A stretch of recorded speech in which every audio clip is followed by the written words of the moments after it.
A good Yom Tov, it's Yud Beis Tammuz, Tafshin Pei, Yud Beis, Yud Gimel Tammuz. So I'll share a story that happened 40 years ago to the year 1980. This happened in 1980 with me and another Chasid.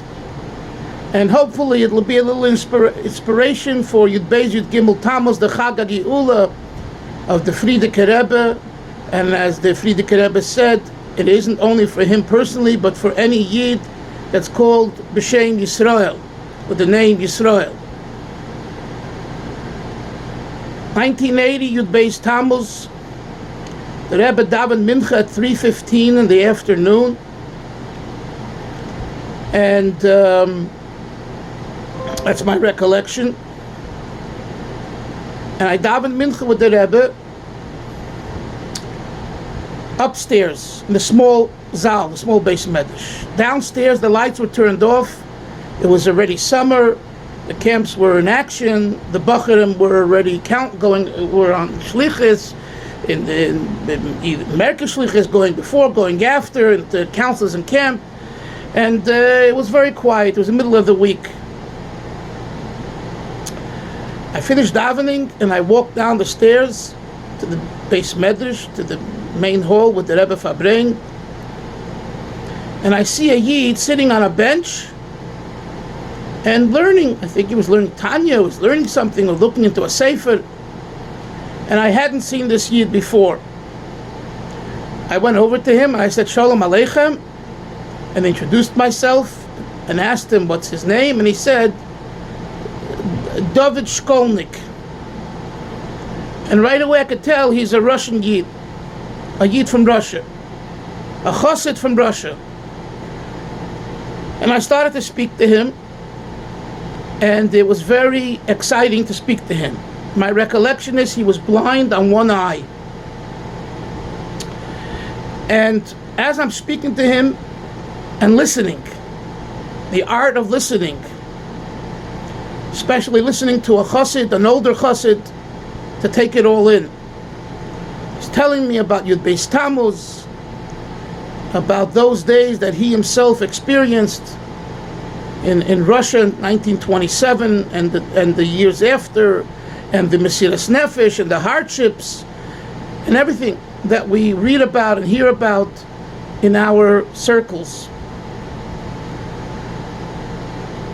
And then he tells me, I want to tell you something. He says, you know, I live in Kfar Chabad. I came out of Russia.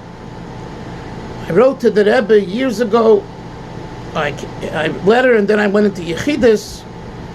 And the Rebbe wrote back to me a letter addressing me, Harav Chosid, Reb so-and-so, Reb Dovid, with all kinds of accolades and titles and praises.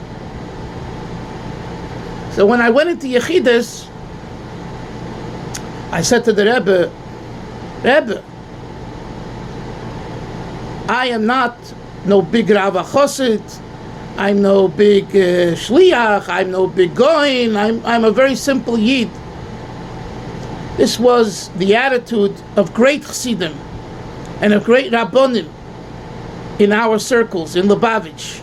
No one made of himself a big Rashka Bahag, as we say, a big shot and rabbi and scholar and thinker and this and that. This is American shtick, as my great uncle Reb Mendel Futterfass would say. So he said to the Rebbe, he expressed himself, Ich feel es nit. Ich feel es nit. I don't feel any of these accolades and titles that you wrote about me.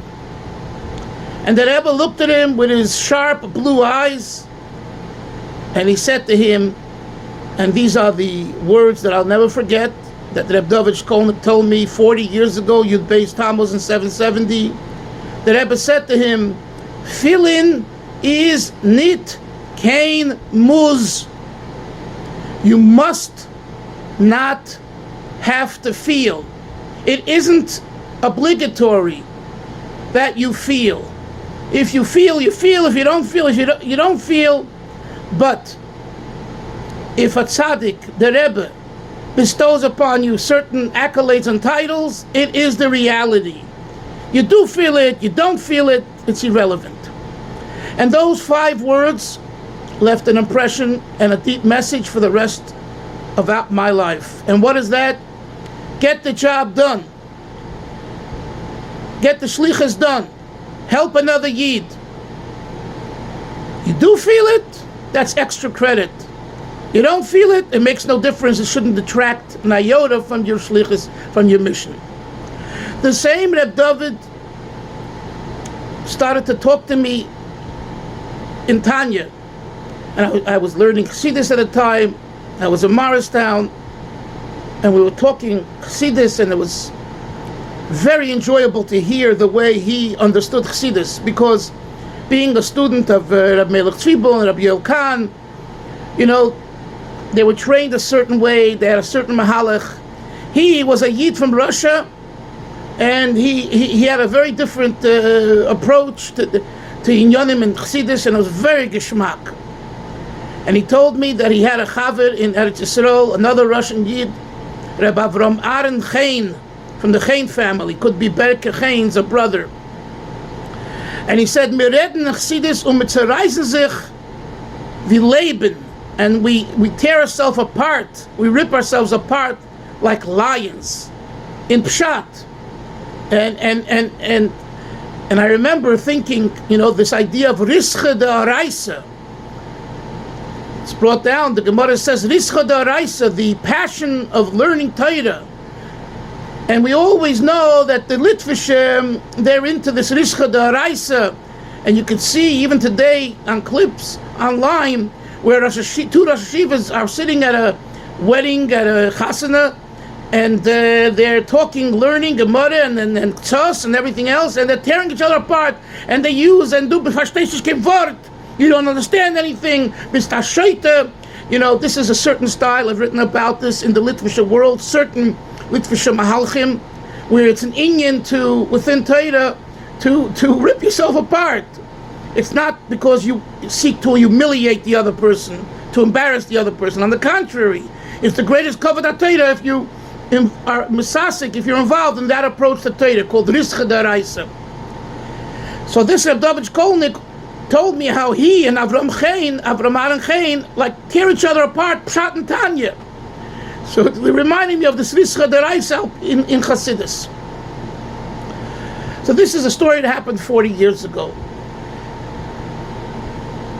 It becomes more important because this past Kislev, I was in Moscow and in Poland, in Warsaw. I went there for a wedding of Rabbi Lazar's daughter to a good friend of mine's son, Moshe Wolansky, the shliach in Portland, for Maine. And it was like from heaven sent. I didn't think I was going to go and didn't want to go. In Poland I went, and I got to taste and to actually see the place where the Frierdiker Rebbe said the famous Maimer Zocher Amalek, 1927. That famous Purim Kotner Maimer that the Rebbe Chazard referred to. And it's not just the place where he said the Maimer, the whole Arum, the whole environment, the whole Holach Yelich, the whole happenings. I still could feel, almost 100 years later, the Frierdiker Rebbe being there, and all the details, what took place in conjunction with that Maimer, subsequently his arrest on Tesvav Sivan, and then the arrest for Yud Beis Tammuz, the release from Hepech HaChaim, from death to life on Gimel Tammuz, and then finally Yud Beis Tammuz, the Chag HaGeula, the ultimate redemption, where he was freed and spared his life, and he was allowed to leave Kastrama, the hard labor camp, etc. So here it's 40 years later, and you think about what we're experiencing now, and how the world is in the middle of changing. And one can say to themselves, well, this change will mean we need to make changes in our life, in our Yiddish life, in our Chassidish life, in a way that accepts the modernity of the world, accepts the the new approach to many things. And we learn from the Frierdiker Rebbe and our Rebbe that feeling is nit kein muss.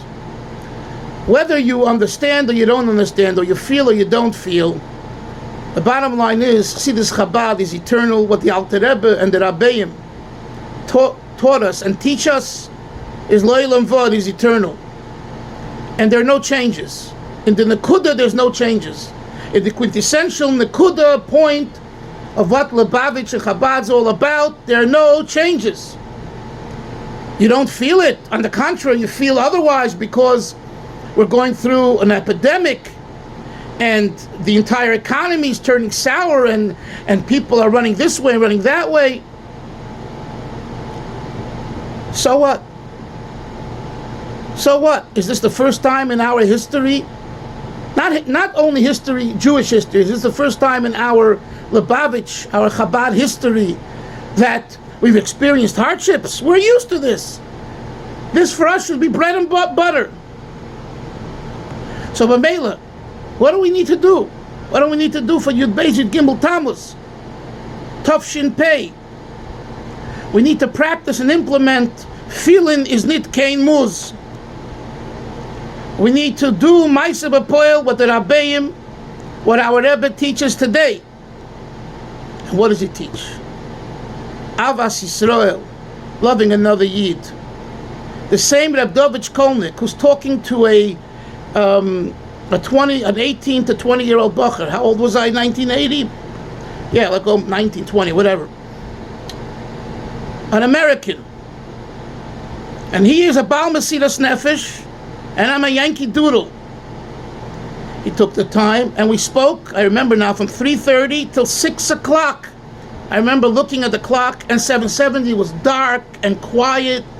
It was a very austere feeling, being in 770, like no one else around, only this older chassid and myself, and I'm just taking it all in, listening to him, and kvelling on every word and every word that he said.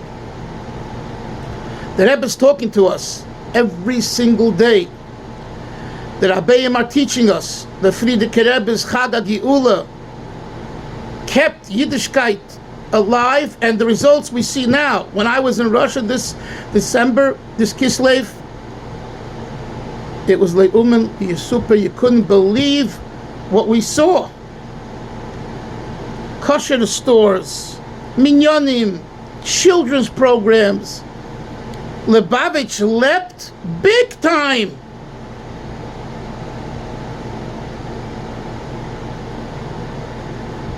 Who planted that?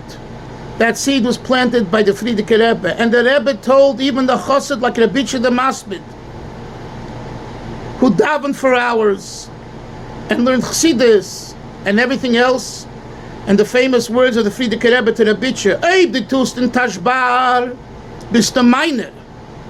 If you involve yourself in Tinoike Shel Beis Rabban, in teaching children and doing things for Yiddish Kinderlach, you're mine. And if not, if you do every other holy activity, you're on your own. You're a good chassid. You're a great chassid, but you're not mine. It's a hard word. It's a hard pill to swallow. Are we the Rebbe's, or are we on our own? The Rebbe taught and teaches us what to do. We need to have the bittul. We need to have the humility to put ourselves aside, kipshutai, and do what he instructs. The Eibusha should help that from this Yud Beis Tammuz, we should have the Chag HaGeula kipshutai, that the Rabbeim will come back together with Mashiach Tzidkenu and take us out of this bitter golus, and we'll do our avodah daily with a chayis, with a vitality and a zest and an enthusiasm, and we'll understand and know that nothing has changed. It's all chitzonis, it's all external has changed. But the Pnimius is the same, And it's the same Alter Rebbe, and it's the same Friedeker Rebbe, and it's the same Rebbe, and it's the same the Eberster. Nothing has changed. L'chaim, l'chaim, we should be Zeicha to the Geula Shlema, take it from a Yad Mamish, B'Yerushalayim Ira Kodesh, Amen v'Amen.